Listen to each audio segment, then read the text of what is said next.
Hello everyone, this is Adrian from Astrophotography. Welcome back to all 33 of you. I'm sure you've been waiting for the last 2 years eagerly for my next video.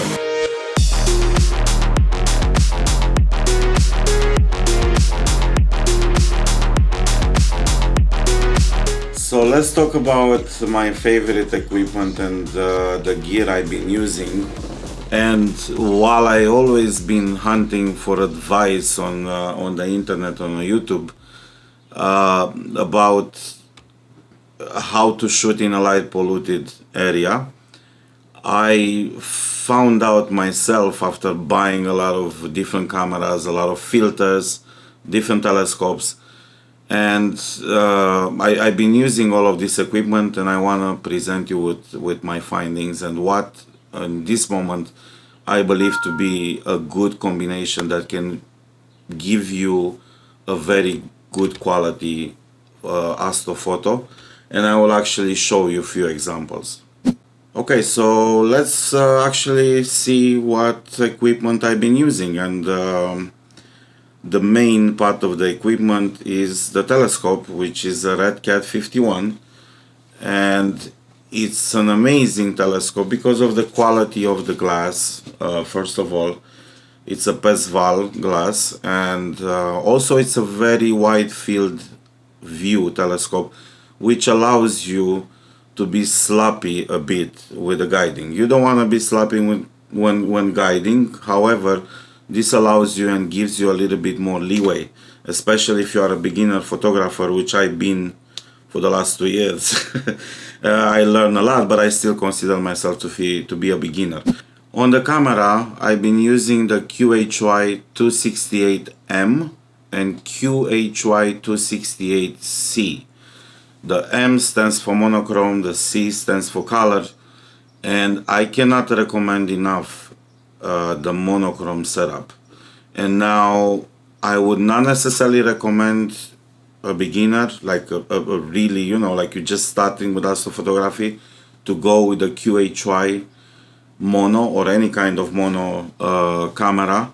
But I can definitely tell you, for a light polluted area, nothing beats a mono camera, and I will have more videos in regards to this topic. On the next piece of equipment, since I've been using the QHY mono, I've been also using the QHY filter wheel, and with 4 filters attached: luminance, H alpha, Solf 2, and oxygen 3. And I've been trying to process all the data that I gathered in a SHO Hubble palette, and I will show you a few photos that I gathered with this camera at the end of the video. For my guiding camera, I've been using Zoo ASI 174mm monochrome camera combined with Williams Optics 50mm guiding scope, and I also been using the Prima Luce Eagle 4 on-board computer mounted together with the telescope. I'm trying to give you a rundown to the whole equipment, and of course everything is been running in the back of EQ6R Pro by Skywatcher, which has been a great reliable mount for me for the last 2 years. And lastly, and the most important, I would say, from my point of view, is are the filters, which you can get any kind of brand. Now, of course, Chroma, the most expensive. I've been using Antlia filters, luminance, HA, Solf, oxygen. And the reason why the monochrome is much more efficient in a light polluted area is because the amount of information you gather on each channel is 4 times greater, and also it keeps the light pollution, the stray light, keeps it away from the sensor, and it filters only the data that you need, meaning the hydrogen alpha, oxygen and sulfur. When it comes to monochrome vs color, from my understanding, I'm not an expert in the subject, But what I can tell you is that the color camera is actually a mono camera that has a foil, a matrix in top of the sensor. So when the camera gathers the information, it gathers the whole spectrum of light. But on the downside, it splits the pixel in four. Via the mono camera, which it does gather the full pixel. So when you put, let's say, hydrogen alpha filter in front of it, it's going to gather 4 times that specific color, that specific length of light as data. So that's why it's more advantageous, and also it's going to be more clear, more clean data, because you're going each channel at a time. And when it comes about the price of this specific rig that I have right now, it can run a little bit expensive, and in the future, I mean, hopefully soon, in a month or so, I hope to have a video with a budget rig, something that you can still use but is less expensive. But as I said, for me this has been working great. The telescope itself is actually around $865. The monochrome camera, it's about $2,399, $2,400. The EQ6 mount Pro, it's $2,500. I paid for it $1,500, but everything has been going crazy price wise, as you might know. The filter wheel, the QHY 3 that I'm using, large 619, $1,330 for the nanometer filters, the 3 nanometers filters, the HA03S2. On the Eagle Prima Luce Eagle 4, it's $995.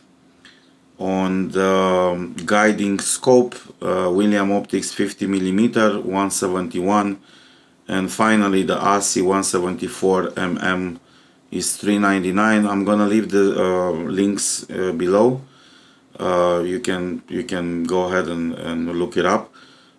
Just want to specify, it's no affiliation between me and any of the stores or anything like that. This is just purely for information. To show you a little bit what I mean, hydrogen alpha channel is right here. Then we have the oxygen channel, and then we have the sulf channel right here. And we do combine this in the RGB. And then the image would be like this. This image that you see over here is starless. I usually subtract the stars from the image. So like that the nebulosity comes out, that you can see the details much better. I do a little bit of pre-processing, and then I combine the stars with the nebula image. I will go into more details the following videos. I will have like a specific